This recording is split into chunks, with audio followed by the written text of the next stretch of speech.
अगली मौत किसकी? संजीव अपने दोस्तों राघव और प्रतीक के साथ बियर बार में बैठकर बियर पी रहा था।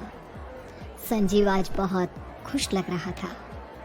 अरे यार, आज की पार्टी में तो मजा आ गया। तुम दोनों दोस्तों के साथ तो मेरी जिंदगी इतनी अच्छी है कि क्या बताऊं कितनी अच्छी है। अरे भाई, अब दोस्ती की है तो जीना मरना सब साथ में। हाँ अरे अरे यार सुनो, जल्दी से एक बियर और ऑर्डर करते हैं ना, एक आखिरी, और उसके बाद ये जश्न यही खत्म हो जाएगा। अरे हाँ हाँ, क्यों नहीं। वेटर, जल्दी से 2 बियर की बोतल लेकर आओ। आज मेरे दोस्तों को जश्न मनाना है, क्यों? इतने में वहाँ पर एक बहुत सुंदर लड़की हाथ में बियर की बोतल लेकर उसके पास आती है। ये लीजिए, आपने बियर ऑर्डर की थी ना, मैं लेकर आ गई। क्या बात है यार, इस बार की वेटर तो बड़ी सुंदर है। अब बियर लेकर आई हो तो अपने हाथों से ही पिला दो ना। हाँ हाँ, क्यों नहीं, जैसा आप बोलोगे मैं वैसा ही करूँगी।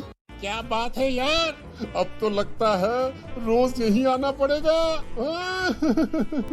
उसके बाद वो लड़की उन तीनों को बियर सर्व कर देती है। पार्टी करने के बाद वो तीनों अपने अपने घर जाते हैं। प्रतीक संजीव और राघव को उनके घर छोड़कर जैसे ही अकेला अपनी कार में आकर बैठता है तो अचानक उसे एहसास होता है जैसे उसकी कार की पीछे वाली सीट पर कोई बैठा हुआ है। वो तुरंत पीछे मुड़कर देखता है। तुम यहाँ क्या कर रही हो? और तुम मेरी कार में कब आई? अरे तुम तो बार में वेटर थी ना। बस ऐसे ही मेरा दिल कर रहा था आपके साथ आपके घर चलने का, इसलिए मैं आपके साथ चली आई। अरे लेकिन तुम मेरी कार में आई कब? अभी कुछ देर पहले तो यहाँ पर मेरे दोस्त बैठे हुए थे।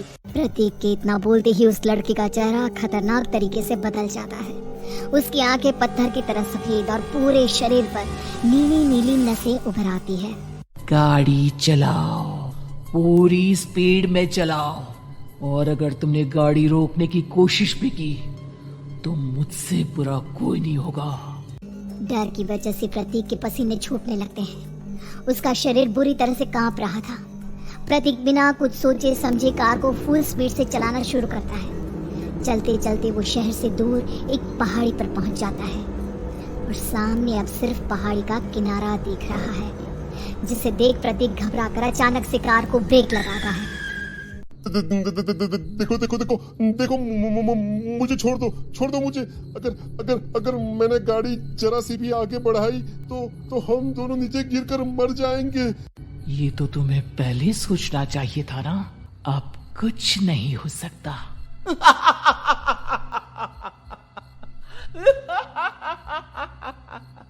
छोड़ दो मुझे।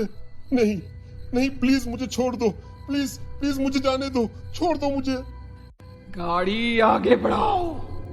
और तभी अचानक से बिना प्रतीक के स्टार्ट किए उनकी कार आगे बढ़ती है और गहरी खाई में गिर जाती है। उसके चीखने की आवाज़ें चारों तरफ सुनाई देती है। तुझे मारकर मेरे कलेजे में जल रही आग को थोड़ी शांति तो मिल गई, लेकिन अभी ये कहानी खत्म नहीं हुई।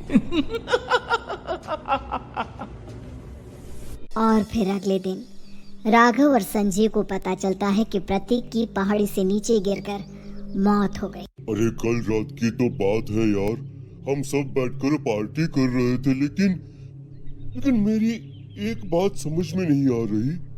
राघव शहर से इतना बाहर उस पहाड़ी पर इतनी रात को क्या करने गया था?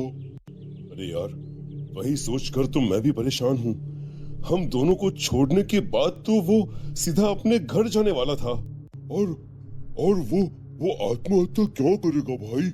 कल रात तक वो कितना खुश था, हमारे साथ सेलिब्रेट कर रहा था। हाँ, लेकिन पुलिस ने तो यही कहा है कि प्रतीक ने अपनी कार को जानबूझकर पहाड़ी से नीचे गिरा दिया और आत्महत्या कर ली। अरे यार संजीव, मेरी तो कुछ भी समझ में नहीं आ रहा है। चल ठीक है, अब मैं अपने घर जाता हूँ। Okay bye. राघव अपने घर में अकेला था। दोपहर का वक्त था। तभी दरवाजे की घंटी बजी। कौन है? अरे 1 मिनट रुको, अभी आता हूँ। राघव ने जैसे ही दरवाजा खोला उसने देखा कि सामने एक बहुत खूबसूरत लड़की खड़ी हुई है। कौन है आप और यहाँ किससे मिलने आई हैं? देखिए ना, बाहर बारिश शुरू हो गई थी, मेरी गाड़ी खराब हो गई है। आपका घर नजर आया तो सोचा कुछ हेल्प ले लेती हूँ। क्यों नहीं, आइए ना, आइए आइए। मेरे कपड़े पूरे भीग चुके हैं, क्या आपके पास टॉवल मिलेगा प्लीज? राघव अपने बाथरूम से एक टॉवल लाकर उस लड़की को देता है। थैंक यू सो मच, अब मैं चलती हूँ। अरे इतनी क्या जल्दी है? आप चाहे तो बारिश रुकने तक यहाँ पर रुक सकती हैं। हाँ। लड़की ने पलटकर राघव की तरफ देखा।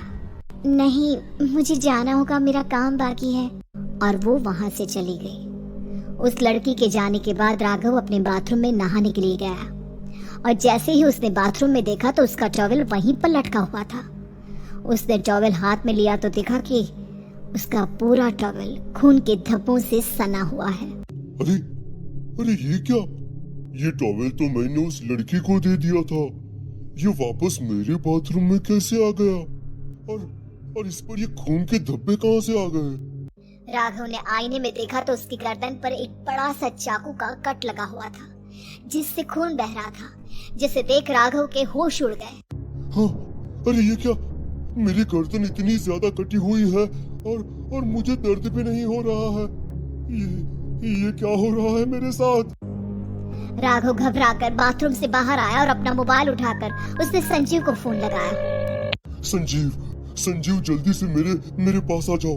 मुझे लगता है कुछ बहुत बड़ी गड़बड़ है, जल्दी आ जाओ। उधर से आवाज आई, लेकिन वो आवाज संजीव की नहीं बल्कि एक लड़की की थी। कुछ अजीब नहीं हुआ है, बस तुम्हारी मौत तुमसे मिलने आई थी और तुम्हें मारकर चली गई। अब तुम इस दुनिया का हिस्सा नहीं हो राघव, इसलिए तुम्हें अपनी गर्दन के कटने का दर्द भी महसूस नहीं हो रहा। नहीं, ऐसा नहीं हो सकता, ऐसा नहीं हो सकता। कौन हो तुम? तुम्हारी मौत। अब संजीव के पास खबर पहुंचती है कि राघव ने अपने ही घर में चाकू से गर्दन काटकर आत्महत्या कर ली। ये सुनने के बाद संजीव के होश उड़ गए। वो पसीने से तरबतर हो गया और एक अनजाना डर अब उसके दिल को सताने लगा। संजीव के साथ ही उसका एक छोटा भाई राजीव भी रहा करता था। अपने भाई को इस तरह परेशान देखकर राजीव उसके पास आया। अरे भैया, क्या हुआ भैया? आप इतने घबराए हुए क्यों लग रहे हैं? प्रतीक और राघव की मौत, मेरा मतलब मेरी कुछ समझ में नहीं आ रहा भाई। अचानक से मेरे दोनों दोस्तों ने आत्महत्या क्यों कर ली? अरे वो तो मेरी भी समझ में नहीं आ रहा है भैया। हाँ, हो सकता है कि कोई परेशानी होगी और इसीलिए उन्होंने ऐसा किया होगा। हाँ, लेकिन दोनों की जिंदगी में एक साथ परेशानी और दोनों का इतनी खतरनाक तरीके से आत्महत्या करना, कहीं ऐसा तो नहीं मैं भी मर जाऊंगा? अरे आप ऐसी बातें क्यों कर रहे हैं भैया? वैसे ही मैं इतना परेशान हूँ। जब से अंजलि ने मेरा साथ छोड़ा है तब से सब कुछ बहुत अजीब सा हो गया है। रोज रात को डरावने सपने आते हैं। ऐसा लगता है जैसे अंजलि बार बार मेरे सपनों में आकर मुझे डराने की कोशिश करती है। अंजलि का नाम सुनते ही संजीव की आंखें फट गई और उसके गले में आवाज अटक गई। उसके चेहरे पर घबराहट साफ नजर आ रही थी। कौन थी वो लड़की जिसने प्रतीक और राघव को आत्महत्या की आड़ में मौत की घाट उतार दिया? और कौन थी अंजलि जो बार बार राजीव के सपनों में आकर उसे डरा रही थी? अंजलि का नाम सुनकर संजीव इतना घबरा क्यों गया? इन सवालों के जवाब जानने के लिए देखिए इस खतरनाक कहानी का अगला भाग।